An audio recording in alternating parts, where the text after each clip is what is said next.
పరమీసం ఇది ఆంధ్రుడి రోషం రారమ్మని పిలుస్తోంది తెలుగుదేశం నీలాకాశం నీ కది శేషం నిప్పులపై నడిపించర నీ ఆవేశం భగవత్ సింగ్ కాలనీ వెంకటేశ్వరపురం జనార్దన కాలనీ ఈ ఏరియాలో ఈ యొక్క ఎలక్షన్ క్యాంపెయిన్ స్టార్ట్ అయింది.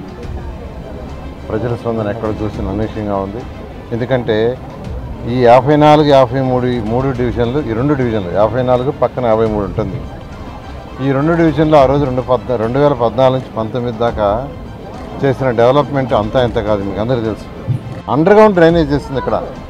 అండర్ గ్రౌండ్ డ్రైనేజ్ దోమలు లేని నగరం చేయటానికి, దోమలు లేని భగవత్ సింగ్ కాలనీ, వెంకటేశ్వరాపురం, జనార్దన్ కాలేజ్ చేయడానికి ఇక్కడ under ground drainage system complete చేసి వీటన్నిటిని ట్రీట్మెంట్ చేయడానికి ట్రీట్మెంట్ ప్లాంట్ కూడా ఇక్కడ పెట్టాము ఈ 2 డివిజన్లకి. ఎందుకంటే పెన్నారి వరకు యువతలు ఉన్నాయి కాబట్టి పెన్నారి వరకు అవతల 3 ప్లాంట్లు పెట్టాము. పెన్నారి యువతలున్న ఈ 2 53, 54 అంతేకాకుండా ఇక్కడ దాదాపు 15,000 ఇళ్ళు ప్లాన్ చేసాము. 15,000 ఇళ్ళు, 11,000 ఇళ్ళకి టెండర్లు ఇచ్చాము. 5,400 పూర్తి చేసాము. ఖచ్చితంగా ఈసారి 53, 54 ఈ 2 డివిజన్లో ఉన్న యువత అభివృద్ధి కోసం నేను ఖచ్చితంగా పాటుపడతాను. వేమిరెడ్డి ప్రభాకర్ రెడ్డి గారు ఎంపీగా కంటెస్ట్ చేస్తున్నారు, నేను ఎమ్మెల్యే కంటెస్ట్ చేస్తున్నాను. మేమిద్దరం డబ్బు సంపాదనకు రాలా, సేవ చేయడానికి వచ్చాం. ఆయన కూడా అదే అన్నాడు, ఎక్కడెక్కడైతే నెల్లూరులో పేదలు నిరుపేదలు ఉన్నారో ఆ ఏరియాస్ మ్యాప్ చేసుకుంటాం, వాటిని స్పెషల్ డ్రైవ్ చేస్తాం.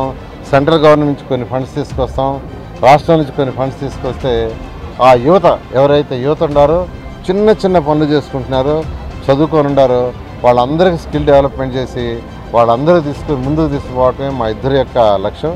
అందువల్ల అందరిని రిక్వెస్ట్ చేస్తున్నాను, మీ అమూల్యమైన ఓటుని తెలుగుదేశం పార్టీ ఎమ్మెల్యేగా నాకు, ఎంపీగా వేమిరెడ్డి ప్రభాకర్ రెడ్డి కేసి గెలిపించాల్సిందిగా ప్రార్థిస్తున్నాను.